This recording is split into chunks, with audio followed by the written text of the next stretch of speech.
Hello friends, आप सभी का स्वागत है लक्ष्यपीठ चैनल पर। और आज कवर करने वाले हैं हम भारत का उच्चतम न्यायालय। जैसे कि आप सभी को पता है, लास्ट क्लास में हमने इसके जो हाफ पार्ट है वो कवर कर लिया था। बाकी का पार्ट हम आज के दिन कवर करेंगे। तो सबसे पहले जो इसको नेक्स्ट स्टार्ट करने से पहले हम जो हमने कल कवर किया था उसका एक बार क्विक रिवीजन करेंगे। उसके बाद नेक्स्ट आज की क्लास स्टार्ट करेंगे। तो सबसे पहले हम इसका क्विक रिवीजन करते हैं। तो सबसे पहले हम इसे अनुच्छेदों के जरिए देखेंगे। सबसे पहले हम क्या करेंगे, अनुच्छेद देखेंगे जो कि हमने कल कवर किए थे। तो कल जैसा कि हमने कल डिस्कस किया था कि जो हमारा जैसे जो उच्चतम न्यायालय है ये संविधान के भाग 5 में स्थित है। और संविधान के भाग 5 में हमने देखा था कि विधायिका, कार्यपालिका और न्यायपालिका तीनों स्थित है। लेकिन हमने जो हमारा जुडिशियरी वाला पार्ट है वो कवर कर रहे हैं, जो कि अनुच्छेद 124 से 147 तक दिया हुआ है। ये कहां से कहां तक दिया हुआ है? अनुच्छेद 124 से 147 तक दिया हुआ है। 124 से 147 तक ये पार्ट हमारा दिया हुआ है। तो हमने आर्टिकल 124 में देखा था क्या है, उसके बाद नेक्स्ट आर्टिकल्स में देखा था। आर्टिकल्स भी आने हमको काफी जरूरी है क्योंकि इनसे हमें हमारे डायरेक्ट क्वेश्चन आता है। और इसके अतिरिक्त जैसे इनमें जो भी व्याख्या होती है वो भी इजीली हम इजीली जान लेते हैं इनके माध्यम से। तो हम देखते हैं जैसे आर्टिकल जैसे 124 में, आर्टिकल 124 में कई सारी चीजें दी हुई हैं। जैसे हमने पढ़ा था जो सुप्रीम कोर्ट की स्थापना हुई थी कि सुप्रीम कोर्ट में एक अध्यक्ष और 7 सदस्य थे। इसके अतिरिक्त हमने देखा था इसके न्यायाधीशों की नियुक्ति कौन करता है। तो न्यायाधीशों की नियुक्ति जो हमारे राष्ट्रपति महोदय होते हैं वो करते हैं मुख्य न्यायाधीश की, और अन्य न्यायाधीशों की नियुक्ति कॉलेजियम के परामर्श पर करते हैं। और इसके बाद हमने डिस्कस किया था कि जो कॉलेजियम है वो किस टाइप से विवादों में बना रहता है। और 99वें संविधान संशोधन के बारे में भी बात की थी। किसके बारे में? जो हमारा 99वां कॉन्स्टिट्यूशनल अमेंडमेंट है ना, जो कि 2015 में किया गया था, के बारे में भी बात की थी। इसके माध्यम से जो एनजेएसी का गठन किया गया था। किसका गठन किया गया था? जो एनजेएसी है ना, नेशनल जुडिशियल अपॉइंटमेंट कमीशन, किसका गठन किया गया था?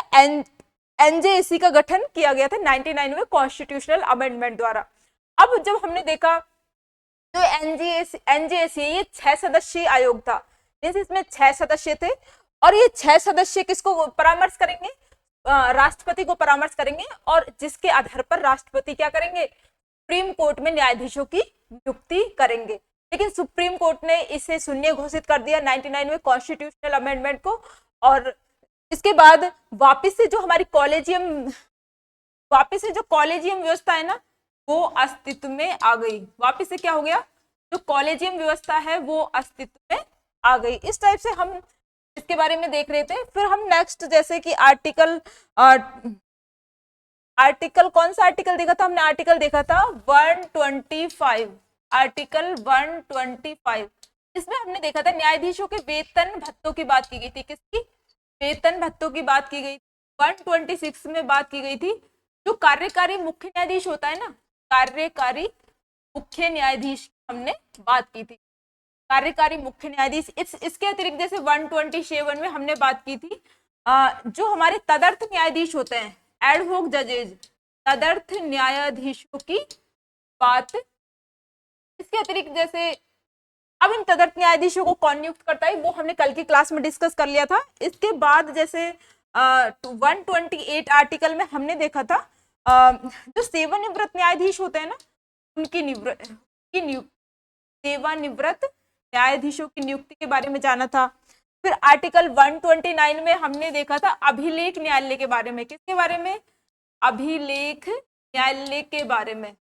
अभिलेख न्यायालय के बारे में। इसके बाद हमने देखा था नेक्स्ट आर्टिकल 130। इसमें क्या दे रखा था? जो सुप्रीम कोर्ट का स्थान के बारे में डिस्कस किया हुआ था। इसके बाद जैसे आर्टिकल 131 में हमने डिस्कस किया था सुप्रीम कोर्ट की जो आरंभिक अधिकारिता होती है ना, आरंभिक अधिकारिता, ओरिजिनल आरंभिक अधिकारिता। इसके बाद जैसे आर्टिकल 132, इसके बाद का की जो प्रोसेस है उसे हम आज डिस्कस करेंगे। थोड़ा सा हमने कल देखा था जो अपीलीय अधिकारिता है सुप्रीम कोर्ट की, अपीलेट जो ज्यूरिसडिक्शन है उसके बारे में कुछ पार्ट देखा था, बाकी का हम आज कवर करेंगे। तो सबसे पहले हम इन्हें एक बार रिवाइज कर लेते हैं, जितने भी सुप्रीम कोर्ट के आर्टिकल हैं जो कि काफी ज्यादा इंपॉर्टेंट है उनको एक बार जैसे रिवाइज करते हैं। तो हमने 124 देख लिया था, इसके बाद आर्टिकल जो 125 है इसमें वेतन की बात की गई है, 126 में जो कार्यकारी मुख्य न्यायाधीश है उसकी बात की गई है, 127 में जो हमारे एडहॉक जजेज होते हैं उनकी बात की गई है, और 128 में इसकी बात की गई है जो सेवानिवृत्त न्यायाधीश होते हैं उनकी बात की गई है। इसके अलावा जैसे आर्टिकल जो 129 है इसमें अभिलेख न्यायालय की बात की गई है, 130 में सुप्रीम कोर्ट के स्थान की बात की गई है जो कि संविधान में हमारा राष्ट्रीय राजधानी क्षेत्र दिल्ली होगा, लेकिन जैसे जो सुप्रीम कोर्ट का मुख्य न्यायाधीश है वो राष्ट्रपति की पूर्वानुमति से इसकी जैसे लोक महत्व में इसकी बेंच अन्य जगह भी स्थापित कर सकता है। लेकिन और इसके बाद हमने देखा था जो सुप्रीम कोर्ट की पावर्स है ना वो आर्टिकल 131 से स्टार्ट होंगी। पावर्स को यहाँ पे बोला गया है अधिकारिता, अधिकारिता वर्ड का यूज किया गया है। तो आर्टिकल 131 में आरंभिक अधिकारिता के बारे में बात किया गया था, ओरिजिनल ज्यूरिसडिक्शन। इसमें क्या आएगा, इसमें जैसे सुप्रीम कोर्ट कि कौन कौन से ऐसे मामले हैं जो सीधे सुप्रीम कोर्ट के अंदर आएंगे। तो इस टाइप के तीन हमने इश्यूज देखे थे कि एक तो जैसे केंद्र राज्यों का विवाद, राज्य राज्य विवाद, और केंद्र राज्य बनाम अन्य राज्य विवाद। इस टाइप से 3 टाइप के इश्यूज ऐसे हैं जो कि सीधे सुप्रीम कोर्ट में ही जा सकते हैं, और कुछ हमने इनके एक्सेप्शंस भी देखे थे। आज हम स्टार्ट करेंगे जो सुप्रीम कोर्ट की जो एपीलेट ज्यूरिसडिक्शन है, जो अपीलीय अधिकारिता है, तो उसे हम देखने वाले हैं। तो अब हमारा कल का हमने क्विक रिवीजन किया है, तो हम आज से अपना इधर से स्टार्ट करते हैं। तो इसमें क्या है, एपीलेट ज्यूरिसडिक्शन में सुप्रीम कोर्ट की आरंभिक अधिकारिता। तो सुप्रीम कोर्ट की आरंभिक अधिकारिता इसमें हमने 3 चीजें देखी थी। एक तो क्या है संवैधानिक मामले, इसमें संवैधानिक, दीवानी और फौजदारी। कैसे, संवैधानिक, दीवानी और फौजदारी इशू, संवैधानिक मामले, दीवानी और फौजदारी। तो इसमें क्या है, जैसे आर्टिकल 132 में तो संवैधानिक मामले हो गए, 133 में दीवानी मामले हो गए, और 134 में फौजदारी मामले हो गए। तो जैसे कि जो हमारा हाई कोर्ट है, यदि हाई कोर्ट जैसे कि उन्होंने क्या किया, संवैधानिक मामले पे कोई डिसीजन दिया है, निर्णय दिया है, और उसके साथ एक सर्टिफिकेट भी देता है, एक प्रमाण पत्र भी दिया हाई कोर्ट ने कि इसमें विधि का सारवान प्रश्न निहित है और इसकी क्या है व्याख्या सुप्रीम कोर्ट द्वारा की जानी चाहिए। तो सुप्रीम कोर्ट में इसकी क्या है, इसकी सुनवाई की जा सकती है, सुप्रीम कोर्ट में इसके खिलाफ अपील की जा सकती है। इसी टाइप से जो दीवानी मामले होते हैं, मीन्स जो सिविल इशूज होते हैं, जैसे विवाह, तलाक, संपत्ति से रिलेटेड, तो इनमें भी जो हमारा हाई कोर्ट है वो डिसीजन देता है, और डिसीजन के साथ साथ वो कहता है, एक सर्टिफिकेट भी देता है कि ये जो मामले हैं इसमें जैसे लोक महत्व का विधि का सारवान प्रश्न निहित है, और इसकी जो व्याख्या है सुप्रीम कोर्ट के द्वारा की जानी चाहिए। तो इसमें भी इस टाइप से सुप्रीम कोर्ट में अपील की जा सकती है। तो ये हो गया हमारे जो दीवानी इशूज, जो हमारे सिविल इशूज है। इसके अतिरिक्त जैसे जो फौजदारी मामले हैं, क्रिमिनल इशूज में क्या क्या आता है, जैसे बस जो डकैती, हत्या, लूटपाट से संबंधित जो भी मामले होते हैं ना, वो क्रिमिनल इशूज में आते हैं। तो आर्टिकल 134 में इसकी बात की गई है, आर्टिकल 134 में की बात की गई है। तो इसमें भी 2 तरह के इसमें भी यही बताया गया है कि भाई यदि हाई कोर्ट ने किसी मामले की सुनवाई की है और हाई कोर्ट ने जैसे अपना डिसीजन दे दिया, और डिसीजन के साथ साथ उसने ये सर्टिफिकेट भी दिया कि भाई इसमें तो विधि का सारवान प्रश्न निहित है और इसकी व्याख्या सुप्रीम कोर्ट के द्वारा की जानी चाहिए। तो सेम है इसमें भी, लेकिन इसमें 2 इश्यूज ऐसे हैं जिन पे सीधा बिना प्रमाण पत्र के भी सीधी सुनवाई की जा सकती है सुप्रीम कोर्ट के द्वारा। तो अब हम नेक्स्ट उनको देखेंगे, तो हम एक बार इसको देखते हैं। उच्चतम न्यायालय की खंड, इसमें क्या है, अपीलीय अधिकारिता में हमने फर्स्ट में ये तो देख लिया था, जो संवैधानिक मामले इस पे कल डिस्कस कर लिया था अनुच्छेद 132 में। इसमें उच्च न्यायालय निर्णय के साथ यह है क्या है, प्रमाण देता है, एक प्रमाण पत्र देता है किस वाद में क्या है, विधि का सारवान प्रश्न निहित है, जिसमें विधि की व्याख्या आवश्यक है और सुप्रीम कोर्ट में अपील की जा सकती है। तो यहाँ तक हमने कल देख लिया था। इसके बाद ये भी थोड़ा देखा था दीवानी मामले, जो सिविल इश्यूज है ना हमारे, ये आर्टिकल 133 में है और ये व्यक्ति वर्सेस व्यक्ति के खिलाफ होते हैं। इसमें जैसे विवाह, तलाक, वसीयत और संपत्ति के मामले आते हैं। ये किस में आते हैं? जो हमारे सिविल इश्यूज है ना, इसमें विवाह, तलाक, संपत्ति और वसीयत से संबंधित विवाद आते हैं। हमारे उत्तराधिकार से रिलेटेड इश्यूज भी इसी में आते हैं, सिविल इश्यूज में। विवाह, तलाक, वसीयत से संबंधित इश्यूज आते हैं, उत्तराधिकार से संबंधित, ये व्यक्ति वर्सेस व्यक्ति के खिलाफ होते हैं। तो इसमें यदि उच्च न्यायालय अपने निर्णय के साथ यह प्रमाण पत्र देता है कि इस वाद में क्या है, लोक महत्व का विधि का सारवान प्रश्न निहित है, इसकी व्याख्या उच्चतम न्यायालय के द्वारा की जानी चाहिए। तो इस स्थिति में क्या है, उच्चतम न्यायालय में अपील की जा सकती है। तो इस पे हम डिस्कस कर चुके। अब हम नेक्स्ट चलते हैं। तो यहां से करना है हमें आज आपराधिक मामलों से, क्रिमिनल इश्यूज, इन्हें फौजदारी मामले भी बोलते हैं। तो इसमें क्या आएगा, इसमें आएगा जैसे हत्या, डकैती, लूटपाट से संबंधित जितने भी मामले होते हैं ना, वो हमारे क्रिमिनल इश्यूज में आते हैं। तो सबसे पहले हम इसके बारे में जानते हैं, व्यक्ति ने राज्य के कानून को तोड़ा है तो अतः सरकार का गुनहगार है। तो ये व्यक्ति वर्सेस राज्य के खिलाफ होते हैं। तो इसमें कौन कौन से मामले आएंगे, जैसे लूटपाट, हत्या, अपहरण और डकैती से संबंधित इश्यूज आ जाएंगे, ये क्रिमिनल इश्यूज होते हैं। और इसमें भी यदि जैसे उच्च न्यायालय क्या है, प्रमाण पत्र देता है, तो उच्चतम न्यायालय में अपील की जा सकती है। किंतु क्या है, दो तरह के मामले ऐसे हैं जिनमें बिना वो सर्टिफिकेट दिए भी उच्चतम न्यायालय में अपील की जा सकती है। अब वो दो मामले कौन कौन से हैं? एक तो है यदि जैसे अधीनस्थ न्यायालय, कोई सबऑर्डिनेट कोर्ट है और उसने क्या है, उसने किसी व्यक्ति को बरी कर दिया है, मीन्स उसको छोड़ दिया है, लेकिन हाई कोर्ट ने उसे क्या किया है, 10 वर्ष या उससे अधिक की सजा दे दी। कितने की? 10 वर्ष या उससे अधिक की सजा दे दी। तो क्या होगा, तो फिर सीधे ऐसे मामलों की सुप्रीम कोर्ट में सुनवाई की जा सकती है। तो अब हम इसे देखते हैं कि यदि किसी व्यक्ति को अधीनस्थ न्यायालय ने तो क्या कर दिया, बरी कर दिया, लेकिन उच्च न्यायालय ने उसे क्या है, 10 वर्ष या अधिक की सजा दे दी।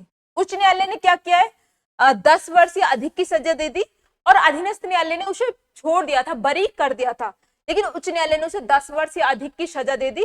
तो ऐसे मामले की सीधे सुप्रीम कोर्ट में क्या हो सकती है, सुप्रीम कोर्ट में सीधी सुनवाई होगी, सीधी अपील की जा सकती है। अब हम दूसरा वो देखते हैं, यदि उच्च न्यायालय ने तो क्या है, अधीनस्थ न्यायालय से किसी मामले को, वाद या मामले को स्वयं ले लिया हो तथा आरोपी को क्या है, 10 वर्ष या अधिक की सजा दे दी हो, कि यदि उच्च न्यायालय ने, जो हमारा हाई कोर्ट है किसी भी राज्य का, उसने जो सबऑर्डिनेट कोर्ट है, मींस कोई भी अधीनस्थ न्यायालय, उससे किसी मामले को स्वयं के पास मंगवाया हो और मंगवा के क्या किया हो, उसे 10 वर्ष या अधिक की क्या दे दी हो, सजा दे दी हो।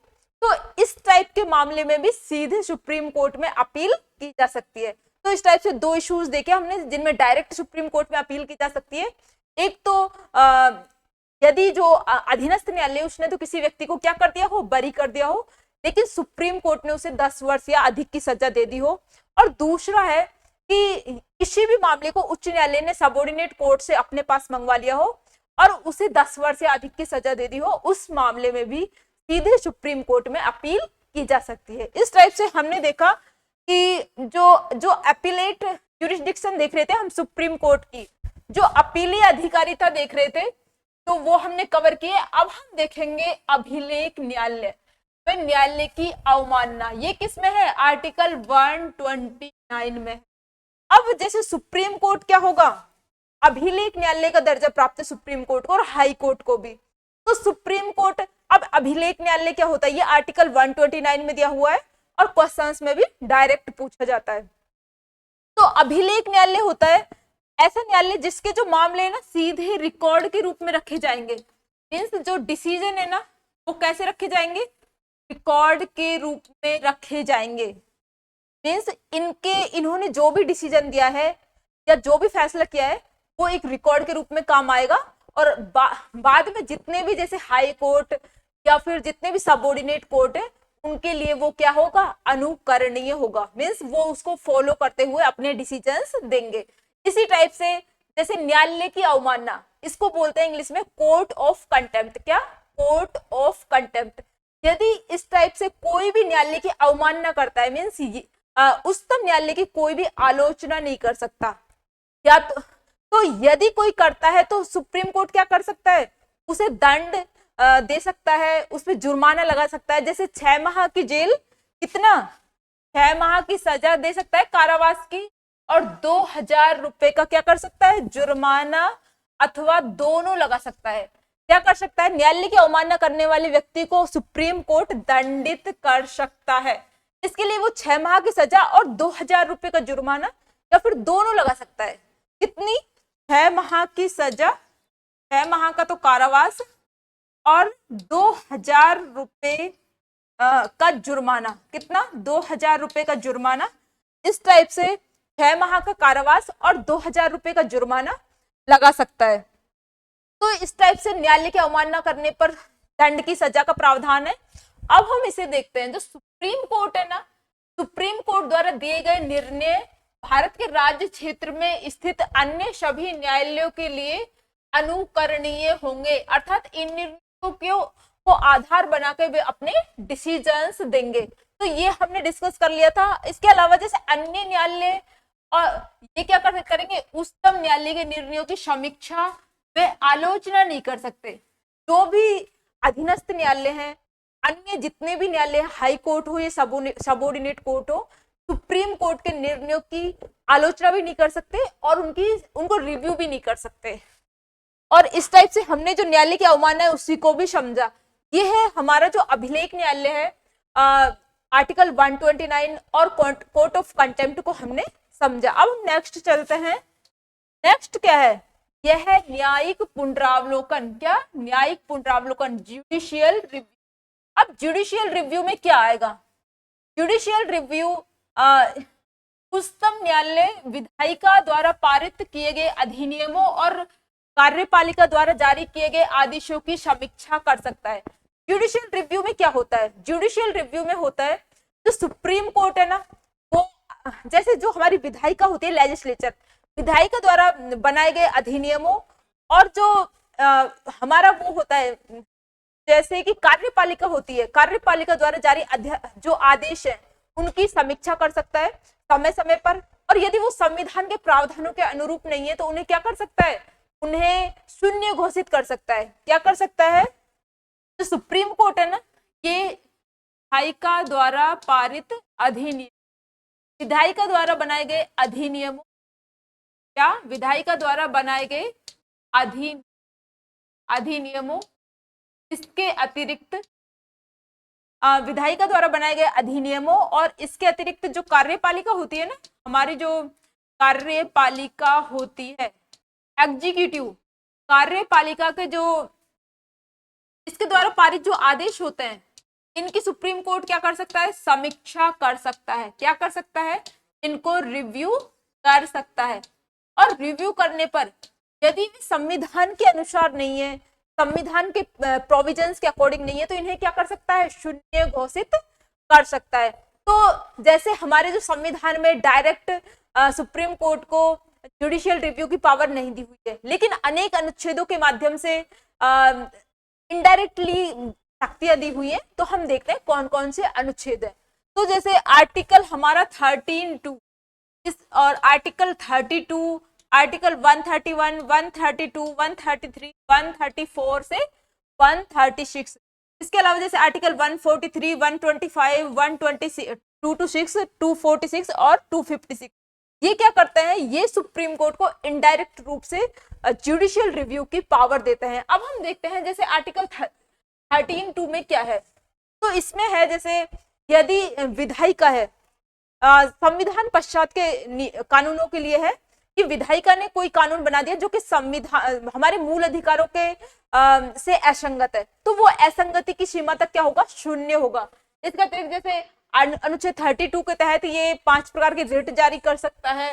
131 से 136 तक जो सुप्रीम कोर्ट है कि जैसे ओरिजिनल ज्यूरिस्डिक्शन और एपिलेट ज्यूरिस्डिक्शन की बात की गई है, और 136 में है स्पेशल लीव पिटिशन की बात की हुई, और 135 में बात की हुई है।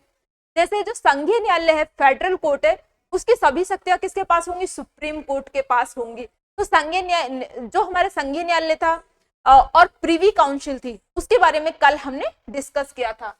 इसके अतिरिक्त जैसे आर्टिकल 143 में क्या है? परामर्शदात्री अधिकारिता। जो इसकी परामर्श देने की शक्ति है ना राष्ट्रपति को, वो है 145 के तहत ये क्या कर सकता है? जो सुप्रीम कोर्ट है अपने जितने भी रूल रेगुलेशन है उनको स्वयं बना सकता है, नियम विनियम को स्वयं बना सकता है। इसके अतिरिक्त जैसे आर्टिकल 226 है, अनुच्छेद 226 है, इसमें जो हमारा हाई कोर्ट है वो रिट जारी करने की पावर हाई कोर्ट की 226 में ही है, रिट जारी करने की पावर। अब हम देखते हैं जैसे यद्यपि संविधान में स्पष्ट न्यायिक पुनरावलोकन शब्द का उल्लेख नहीं है, क्या है? स्पष्ट रूप से जो जुडिशियल रिव्यू है ना, इसका उल्लेख नहीं है, लेकिन इनडायरेक्टली किंतु अप्रत्यक्ष रूप से अनेक अनुच्छेद न्यायालय को यह शक्ति प्रदान करते हैं। तो इस टाइप से हमने जो जुडिशियल रिव्यू है वो देखी। जुडिशियल रिव्यू में क्या होता है आप भी कमेंट्स में बताइए। इसमें जो जुडिशियरी होती है, उच्चतम न्यायालय, ये विधायिका द्वारा पारित अधिनियम और कार्यपालिका द्वारा जारी किए गए आदेशों की समीक्षा करता है, और यदि वो संविधान के प्रावधानों के अनुरूप नहीं है तो क्या कर सकता है? वो शून्य घोषित कर सकता है। तो संविधान में जो जुडिशियल रिव्यू की पावर डायरेक्ट रूप से नहीं दी हुई है, इनडायरेक्टली दी हुई है, और ये कुछ अनुच्छेद है जिनमें ये पावर दी हुई है। अनुच्छेद 13 टू 32, 131 से 136, 143, 145, 226, 246 और 256। अब हम नेक्स्ट देखते हैं। नेक्स्ट क्या है? विशेष याचिका। क्या? विशेष याचिका, स्पेशल, एसएलपी का मीन से स्पेशल लीव पिटीशन। ये किस में है? अनुच्छेद 136 में है। अब इसमें क्या है? जैसे कि उच्चतम न्यायालय में अपील करने की विशेष अनुमति। अब उच्चतम न्यायालय में अपील करने की विशेष अनुमति कब दी जा सकती है? जैसे कोई भी बहुत चर्चित मामला है, कोई भी क्या है? बहुत ज्यादा चर्चित इशू है, कोई भी बहुत चर्चित मामला है, बहुत चर्चित क्या है? मामला है। तो सुप्रीम कोर्ट क्या करता है? सीधा डायरेक्ट अनुच्छेद 136 के तहत क्या करता है? सीधी उसकी सुनवाई करता है, सीधी सुप्रीम कोर्ट में अपील की जा सकती है। तो ये देखते हैं हम इसके बारे में। उच्चतम न्यायालय में अपील करने की विशेष अनुमति आर्टिकल 136 में है, और एसएलपी की फुल फॉर्म है स्पेशल लीव पिटीशन। क्या है? स्पेशल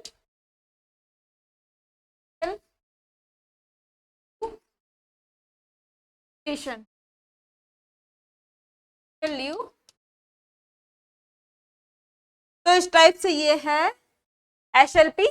अब हम देखते हैं इसकी व्याख्या कि उच्चतम न्यायालय अपने विवेकानुसार भारत के राज्य क्षेत्र में स्थित किसी न्यायालय अथवा अधिकार द्वारा दिए गए किसी निर्णय या आदेश के विरुद्ध अपील करने की अनुमति दे सकता है। तो उच्चतम न्यायालय क्या कर सकता है? उच्चतम न्यायालय अपने विवेक के अनुसार भारत के राज्य क्षेत्र में किसी न्यायालय अथवा अधिकरण द्वारा दिए गए किसी डिसीजन या आदेश के विरुद्ध क्या कर सकता है? अपील करने की अनुमति दे सकता है। अनुच्छेद 136 के तहत सुप्रीम कोर्ट क्या कर सकता है? भारत के कोई भी न्यायालय हो या कोई भी अधिकरण हो, उसने जो भी डिसीजन दिया है उसके विरुद्ध मामले की सुनवाई करने की, अपील करने की अनुमति दे सकता है। तो उच्चतम न्यायालय निम्नलिखित मामलों में अनुमति दे सकता है। अब हम देखेंगे कौन कौन से वो इशूज है जिनमें सुप्रीम कोर्ट अपील करने की अनुमति देता है। अब वो है जैसे किसी भी प्रकार का केस हो, किसी भी प्रकार का केस हो, चाहे सिविल, संवैधानिक या आपराधिक, और केस किसी भी स्तर या चरण में हो, किसी भी कोर्ट, चाहे वो अधीनस्थ न्यायालय हो, चाहे उच्च न्यायालय हो या फिर कोई ट्रिब्यूनल हो का केस हो, मीन्स किसी भी स्तर का केस हो, किसी भी चरण में हो, किसी भी टाइप का हो, जैसे सिविल, संवैधानिक या क्रिमिनल, और किसी भी, चाहे उच्च न्यायालय के पास हो, चाहे अधीनस्थ न्यायालय के पास हो या फिर किसी भी ट्रिब्यूनल के पास हो। तो लेकिन क्या होना चाहिए? बहुचर्चित होने चाहिए, जिसपे तुरंत डिसीजन की आवश्यकता है। ऐसे किसी भी मामले की सुनवाई सीधे सुप्रीम कोर्ट में करने की अनुमति दी जाती है आर्टिकल 136 के तहत, स्पेशल लीव पिटीशन के तहत। अब हम नेक्स्ट देखते हैं इसके बारे में। अब इसके कुछ अपवाद हैं जिनमें नहीं दी जा सकती। अब इसके अपवाद क्या क्या है? जैसे सैन्य न्यायालय, जो मिलिट्री कोर्ट्स होते हैं, मिलिट्री कोर्ट का केस हो या कोर्ट मार्शल का केस हो सैन्य न्यायालय द्वारा डिसीजन देने के उपरांत सुप्रीम कोर्ट में जाया जा सकता है। तो या सैन्य न्यायालय का केस हो, कोर्ट मार्शल का केस हो, लेकिन इसमें एक अपवाद में ये भी दे रखा है कि सैन्य न्यायालय द्वारा कोई डिसीजन देने के उपरांत सुप्रीम कोर्ट में अपील की जा सकती है। यह सुप्रीम कोर्ट की विवेक का अनुसार शक्ति है, अतः इसका अधिकार के रूप में दावा नहीं किया जा सकता। तो ये क्या है, सुप्रीम कोर्ट की क्या है, विवेक का अधिकार, पावर है इसकी, विवेक का अधिकार, पावर है, शक्ति है, तो इसे अधिकार के रूप में दावा नहीं किया जा सकता। आर्टिकल 136 के बारे में बात की हुई है। अब हम नेक्स्ट देखते हैं। नेक्स्ट क्या है, अब जो आर्टिकल्स है ना, आर्टिकल्स जो इसके बचे हुए हैं, क्योंकि इनसे डायरेक्ट क्वेश्चन आता है। तो आर्टिकल 135 में क्या बात की गई है, आर्टिकल 135 में बात की गई है जो हमारा फेडरल कोर्ट होगा ना, संघीय न्यायालय, संघीय न्यायालय, संघीय न्यायालय की सारी पावर किसके पास चली गई, सुप्रीम कोर्ट के पास। अनुच्छेद जैसे 1935 में जो एक्ट लाया गया था, 1965 के एक्ट के तहत, 1935 के एक्ट के तहत किसकी, फेडरल कोर्ट की स्थापना की गई थी। किसकी, फेडरल कोर्ट की स्थापना किसके तहत की गई थी, 1935 के एक्ट के तहत, 1935 के एक्ट के तहत। और जैसे ही जब देश आजाद हुआ तो जो हमारा सुप्रीम कोर्ट था उसको फेडरल कोर्ट की भी, और जो पहले प्रीवी काउंसिल होती थी, प्रीवी काउंसिल होती थी जो कि ब्रिटेन के अंतर्गत होती थी, सर्वोच्च अपीलीय न्यायालय, उन दोनों की पावर किसको दे दी गई, सुप्रीम कोर्ट को दे दी गई। तो इसमें ओनली फेडरल कोर्ट की बात की गई है आर्टिकल 135 में, कि फेडरल कोर्ट की सारी शक्तियां किसको दी गई है, सुप्रीम कोर्ट को दी गई है। आर्टिकल 135 में इसकी बात की गई है। अब नेक्स्ट देखते हैं 137। आर्टिकल 136 में हमने क्या देखा था, आर्टिकल 136 में हमने देखा था स्पेशल लीव पिटीशन की बात की गई है। सुप्रीम कोर्ट में याचिका अपील करने की क्या है, विशेष अनुमति, आर्टिकल 136 इसकी बात की हमने। अब हम नेक्स्ट जो आर्टिकल 137 है ना, इसके बारे में बात करेंगे। इसमें क्या बात की गई है, तो इसमें बात की हुई है कि सुप्रीम कोर्ट जो हमारा उच्चतम न्यायालय है वो अपने निर्णयों की क्या कर सकता है, पुनः समीक्षा कर सकता है। तो आर्टिकल जो 136 है इसमें बात की गई है कि सुप्रीम कोर्ट अपने जो डिसीजन है उनकी क्या कर सकता है, उन्हें पुनः रिव्यू कर सकता है, पुनः समीक्षा कर सकता है। फिर आर्टिकल 138 में बात की हुई है, संसद उच्चतम न्यायालय की अधिकारिता में क्या कर सकती है, वृद्धि कर सकती है। तो जैसे संसद है उच्चतम न्यायालय की अधिकारिता में, मीन्स जो उसकी पावर होती है ना, ओरिजिनल जो जुडिस्डिक्शन होता है, उसका अधिकार क्षेत्र होता है, उसमें वृद्धि कर सकती है यदि संसद चाहे तो। आर्टिकल 138 में भी इसकी बात की गई है। इसी टाइप से जो 139 है ना, इसमें भी यही बात की गई है। 139 में बात की गई है कि संसद चाहे तो सुप्रीम कोर्ट की जो रिट पावर है ना, रिट अधिकारिता है, उसमें भी वृद्धि कर सकती है। जैसे वर्तमान में तो जो रिट अधिकारिता कहाँ तक है, अनुच्छेद 32 तक है। ओनली मूल अधिकारों से संबंध में सुप्रीम कोर्ट क्या कर सकता है, रिट जारी कर सकता है। लेकिन यदि संसद चाहे तो मूल अधिकारों के अलावा भी, अनुच्छेद 32 के अलावा भी इसे अन्य क्षेत्रों में रिट जारी करने की पावर दे सकती है। जैसे कि हाई कोर्ट के पास है, हाई कोर्ट के पास जो रिट जारी करने की जो पावर है ना, वो सुप्रीम कोर्ट से ज्यादा है। तो संसद उच्चतम न्यायालय की रिट अधिकारिता में क्या कर सकती है, वृद्धि कर सकती है, अर्थात अनुच्छेद 32 के अतिरिक्त अन्य मामलों में भी रिट जारी करने का अधिकार दे सकती है। तो इस टाइप से हमने जो इसकी रिट अधिकारिता है वो देखी आर्टिकल 139 में, कि जो संसद है सुप्रीम कोर्ट की किसमें चेंज, जो रिट अधिकारिता है ना, रिट का जो अधिकार क्षेत्र उसमें भी बढ़ोतरी कर सकती है। अब हम नेक्स्ट देखते हैं, नेक्स्ट क्या है, अनुच्छेद 139 के बारे में ही बात की हुई है। जो इसकी रिट अधिकारिता है ना, इसमें रिट अधिकारिता में अंतर, जो सुप्रीम कोर्ट और हाई कोर्ट है ना, उसकी जो रिट अधिकारिता है उसमें अंतर है। जो सुप्रीम कोर्ट है, जैसे हम देखते हैं, जो सुप्रीम कोर्ट है ना और हाई कोर्ट, सुप्रीम कोर्ट तो अनुच्छेद 32 के तहत ही रिट जारी कर सकता है, हाई कोर्ट अनुच्छेद 226 तहत रिट जारी कर सकता है। तो हमारा जो उच्चतम न्यायालय अनुच्छेद 32 के तहत रिट जारी कर सकता है ओनली मूल अधिकारों से रिलेटेड। किससे रिलेटेड? ओनली फंडामेंटल राइट्स के हनन होने पर रिट जारी कर सकता है। लेकिन जो हमारा उच्च न्यायालय है, हाई कोर्ट है, ये अनुच्छेद 226 के तहत रिट जारी करता है और मूल अधिकारों के साथ साथ अन्य मामलों में भी क्या कर सकता है? रिट जारी कर सकता है। याचिका होती है ना, जारी कर सकता है। तो लेकिन जो अनुच्छेद 32 है, आपातकाल में क्या होता है? आपातकाल में इसे निलंबित किया जा सकता है, लेकिन अनुच्छेद 226 को आपातकाल में, इमरजेंसी में भी निलंबित नहीं किया जा सकता।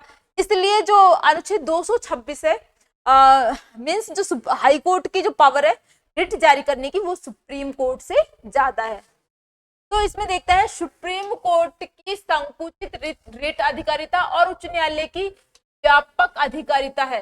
अब हम देखेंगे जो संकुचित सुप्रीम कोर्ट की तो जो रिट जारी करने की जो पावर है वो क्या है? थोड़ी संकुचित है हाई कोर्ट से, और हाई कोर्ट की इसके बजाय क्या है? व्यापक है। तो हमने देखा कि जो संकुचित है, क्योंकि ये किसमें है? अनुच्छेद 32 में है, और हाई कोर्ट की क्या है? व्यापक है, अनुच्छेद 226 में है। अब जो सुप्रीम कोर्ट है अनुच्छेद 32 के तहत रिट जारी करने के लिए क्या है? बाध्य है। जो सुप्रीम कोर्ट है वो अनुच्छेद 32 के तहत रिट जारी करने के लिए बाध्य है, लेकिन हाई कोर्ट बाध्य नहीं है, क्योंकि जो अनुच्छेद 32 है ये क्या है? एक मूल अधिकार है, और इसलिए ये रिट नागरिकों के अधिकारों की रक्षा के लिए सुप्रीम कोर्ट रिट जारी करने के लिए क्या है? बाउंड है, बाध्य है। लेकिन अनुच्छेद 226 मूल अधिकारों में नहीं आता, तो सुप्रीम जो हाई कोर्ट है, उच्च न्यायालय है, वो रिट जारी करने के लिए बाध्य नहीं है। तो अनुच्छेद 226 के तहत हाई कोर्ट रिट जारी करता है, और ये रिट जारी करने के लिए बाउंड नहीं है।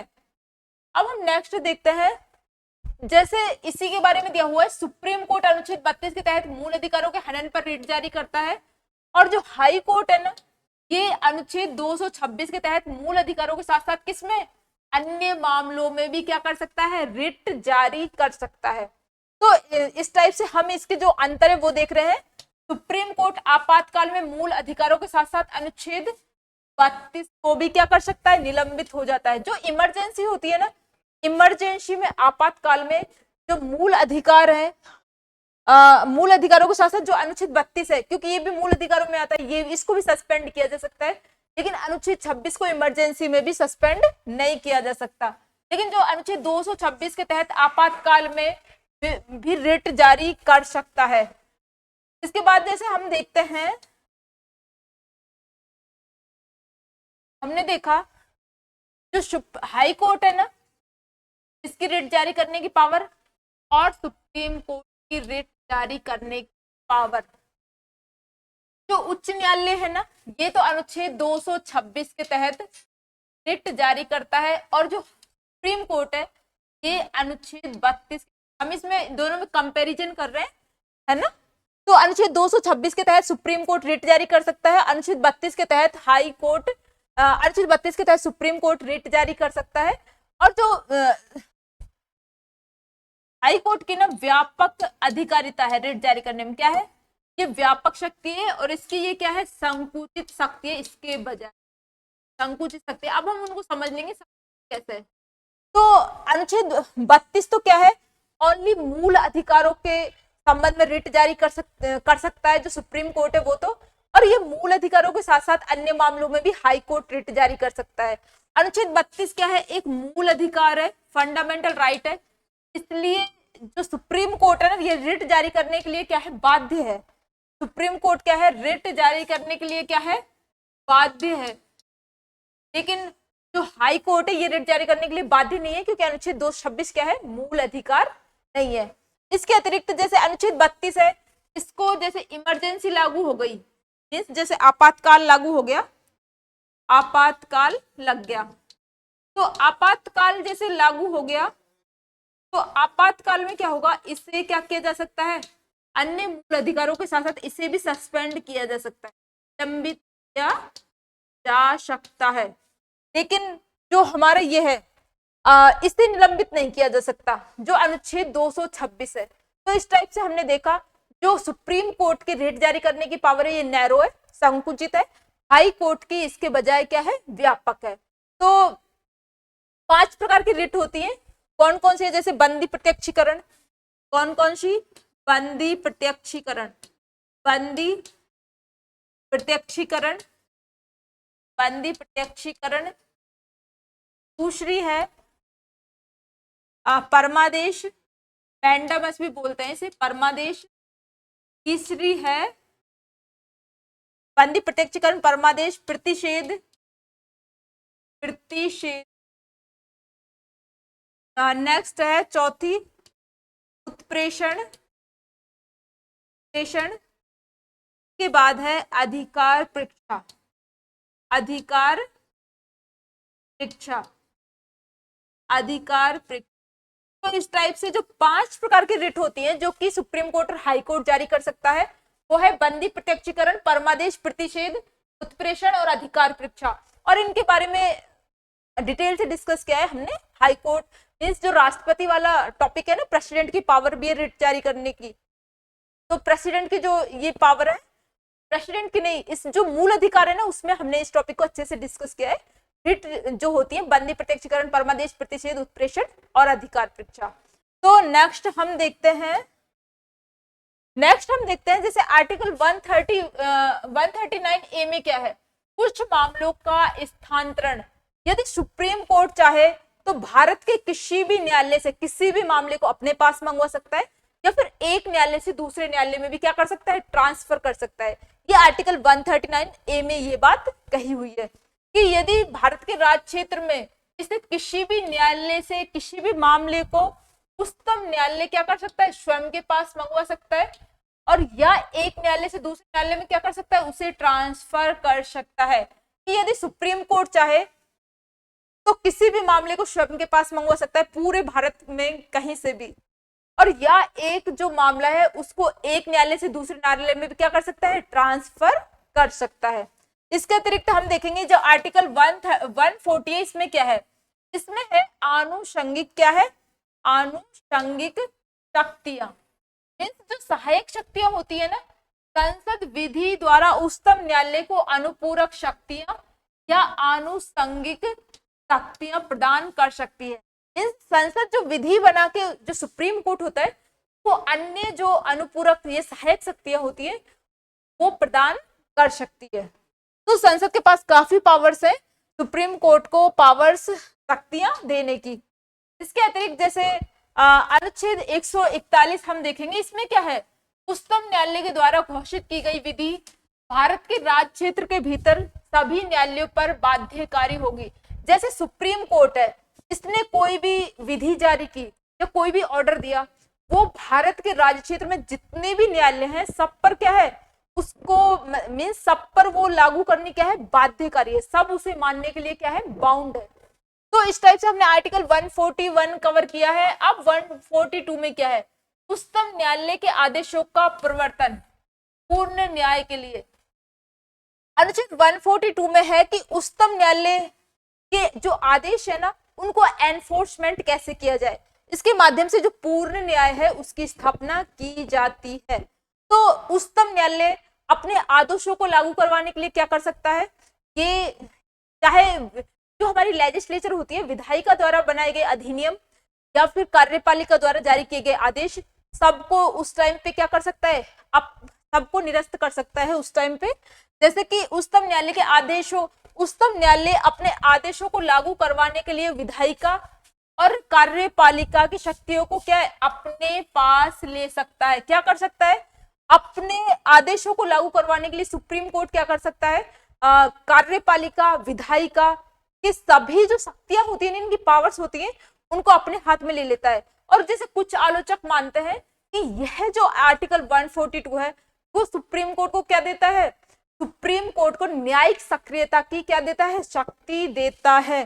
तो जो कुछ आलोचकों का मानना है कि इस अनुच्छेद के तहत न्यायिक सक्रियता को क्या मिलता है, जुडिशियल एक्टिविज्म को प्रोत्साहन मिलता है।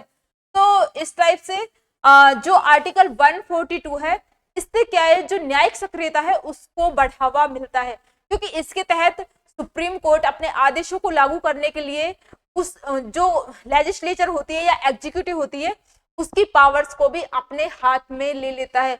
अब हम इसके तहत सुप्रीम कोर्ट के कुछ डिसीजन देखेंगे, जैसे जिनमें ये साफ दिखता है कि सुप्रीम कोर्ट किस टाइप से उनको अपने हाथ में लेता है।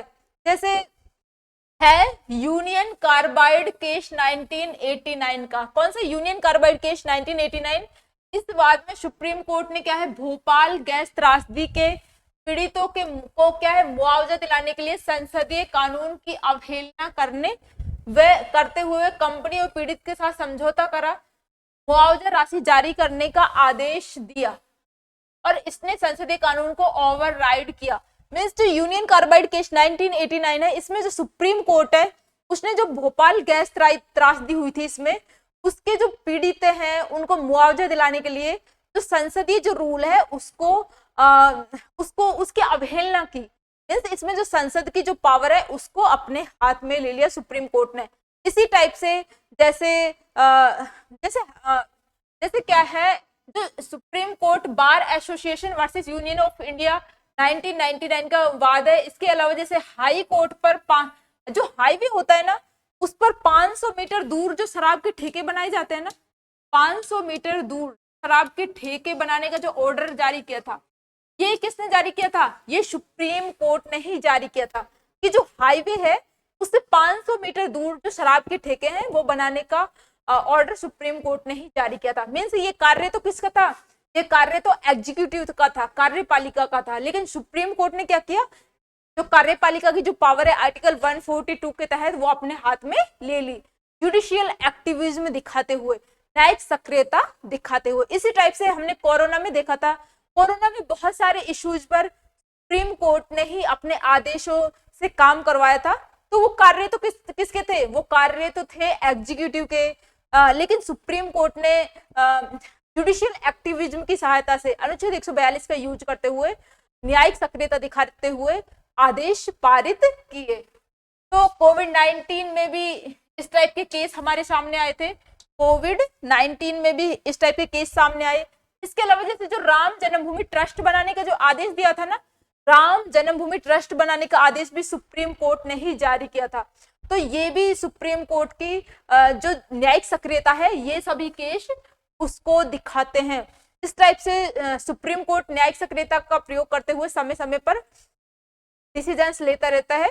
और जो न्यायिक सक्रियता है अपने आप में एक अलग जो बड़ा इशू है, वो अलग से डिस्कस करेंगे किसी क्लास में, है ना। अब नेक्स्ट हम देखते हैं आर्टिकल 143। आर्टिकल 143 में क्या है, तो आर्टिकल 143 में है जो सुप्रीम कोर्ट है ना, कि जो एडवाइस की पावर होती है, परामर्शदात्री अधिकारिता, परामर्शदात्री जो अधिकारिता होती है ना, वो है आर्टिकल 143 में। जो राष्ट्रपति है, लोक महत्व के प्रश्नों पर क्या कर सकता है, सुप्रीम कोर्ट से सलाह ले सकता है। क्या कर सकता है, जो हमारे प्रेसिडेंट महोदय है ना, राष्ट्रपति से जो हमारे प्रेसिडेंट महोदय होते हैं ना, वो जो लोक महत्व के जो प्रश्न होते हैं, लोक महत्व के प्रश्नों पर सीधा किससे, सुप्रीम कोर्ट से क्या कर सकता है, सलाह ले सकता है। इसमें जैसे कुछ केस है, जैसे कि संविधान पूर्व के कोई भी समझौता है, करार है, उन पर जो सुप्रीम कोर्ट है वो राष्ट्रपति को सलाह देने के लिए क्या है, बाध्य है, बाउंड है, सुप्रीम कोर्ट सलाह देनी अनिवार्य है। लेकिन इसके अतिरिक्त कोई भी मामला हो, ना तो सुप्रीम कोर्ट सलाह देने के लिए बाध्य है, और यदि सुप्रीम कोर्ट ने कोई सलाह दे दी तो उसे राष्ट्रपति मानने के लिए बाध्य नहीं है। तो यदि राष्ट्रपति लोक महत्व का प्रश्न, इसमें विधि का प्रश्न, लोक महत्व का प्रश्न समाहित हो, पर सुप्रीम कोर्ट से क्या कर सकता है, सलाह मांग सकता है। इसमें यही है कि राष्ट्रपति लोक महत्व का कोई भी प्रश्न हो, उस पर सुप्रीम कोर्ट से सलाह मांग सकता है। और कुछ मामले ऐसे हैं जैसे कि संविधान पूर्व का कोई भी शांति समझौता करार है, जैसे संविधान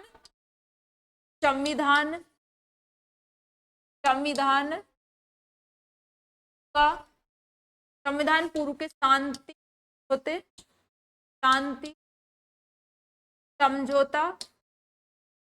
शांति समझौते और करार से संबंधित कोई भी वाद हो, उस पर सुप्रीम कोर्ट डिसीजन देने के लिए, मींस एडवाइस देने के लिए क्या है, बाउंड है, बाध्य है सुप्रीम कोर्ट इन पे अपने सलाह देने के लिए राष्ट्रपति को।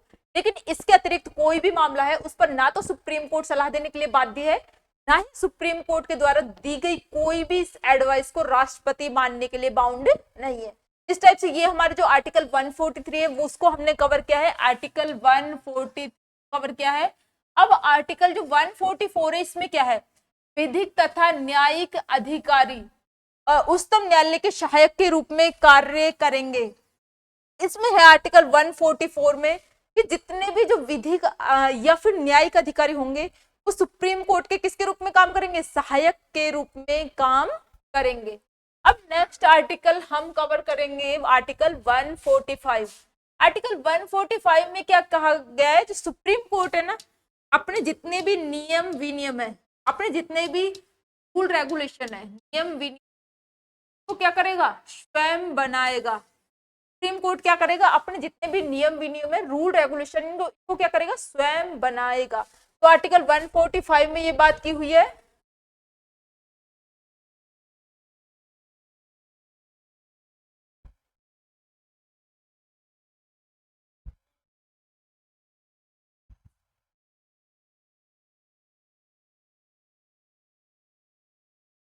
अब जैसे हम बात करते हैं इसके बारे में,